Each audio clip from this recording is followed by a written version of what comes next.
Hi mga be, Jasmine here at Basil, located at the podium. So Basil is an authentic Thai cuisine at dito nga kami nag-reunion ng mga titas and tutoy. And yan, welcome baby Drake to the fam!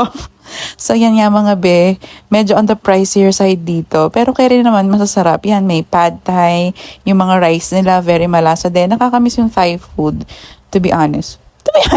So yan nga, medyo makonti yung mga servings nila. Pero kaya rin naman, ito yung satay ata. Satay, hindi ko alam mga be. Ito naman tilapia na pinirito ata yan. Pero maaanghang yung food nila. So kung mahilig ka sa maanghang, gora ka dito. Itong spring roll nila ang sarap, kakaiba din. Sobrang refreshing.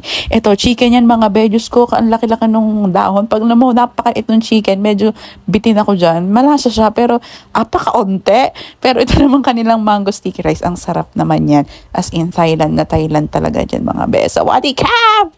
So yan, for the ikot-ikot lang kami dito sa the podium.